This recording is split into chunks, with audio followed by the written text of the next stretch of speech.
इस दुनिया में कर्म को मानने वाले लोग कहते हैं कि भाग्य कुछ नहीं होता, और भाग्यवादी लोग कहते हैं कि किस्मत में जो कुछ लिखा होता है वो होकर रहता है।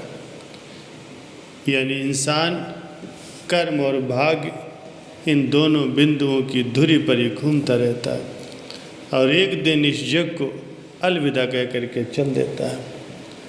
भाग्य और कर्म को अच्छे से समझने के लिए हमारे धर्म ग्रंथों में कई उदाहरण मिलते हैं। एक बार देव ऋषि नारद जी वैकुंठ धाम को गए। वहाँ उन्होंने भगवान विष्णु का नमन किया। नारद जी ने भगवान से कहा, प्रभु, पृथ्वी पर आपका प्रभाव कम हो रहा है। धर्म पर चलने वालों को कोई अच्छा फल नहीं मिल रहा है, लेकिन जो पाप कर रहे हैं उनका भला हो रहा है। भगवान ने कहा, ऐसा नहीं है देव ऋषि, जो भी हो रहा है सब नियत के अनुसार ही हो रहा है। नारद जी बोले, प्रभु, मैं तो देख कर आ रहा हूँ कि पापियों को अच्छा फल मिल रहा है और भला करने वाले, धर्म के रास्ते पर चलने वाले लोगों को बुरा फल मिल रहा है। भगवान ने कहा, कोई ऐसी घटना बताओ। नारद जी ने कहा, प्रभु, अभी मैं एक जंगल से होकर के आ रहा हूँ। वहाँ पर एक गाय दलदल में फंसी हुई थी। कोई उसे बचाने वाला नहीं था।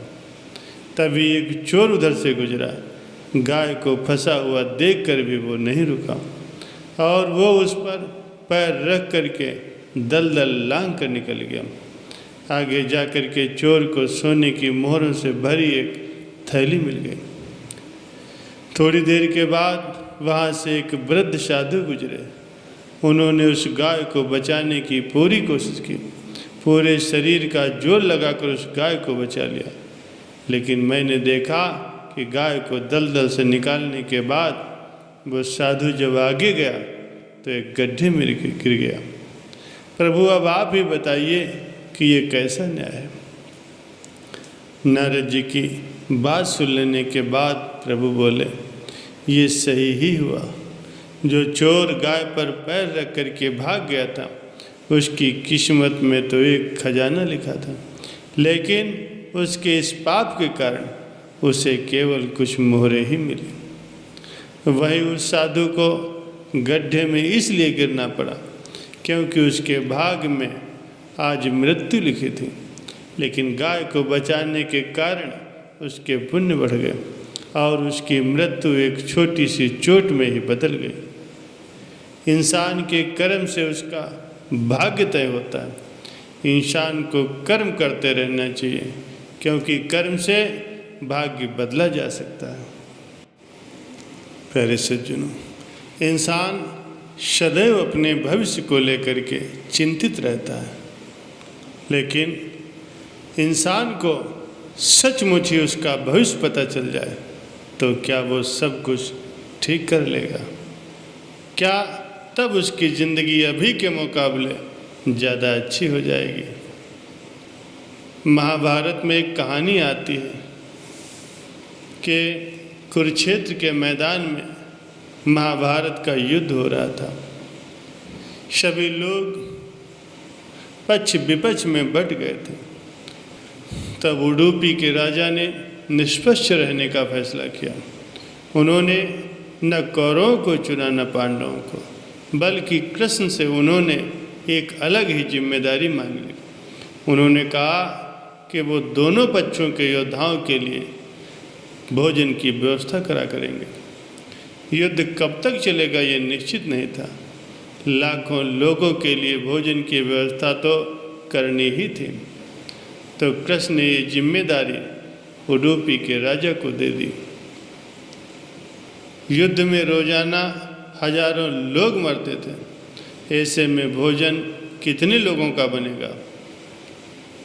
और भोजन इस हिसाब से बनना चाहिए कि व्यर्थ न हो। इसकी गणित लगाना बहुत ही मुश्किल काम था, मगर फिर भी उडुपी के राजा की चतुराई से पूरे युद्ध के दौरान न तो कभी खाना कम पड़ा और न ही कभी खाना व्यर्थ हुआ।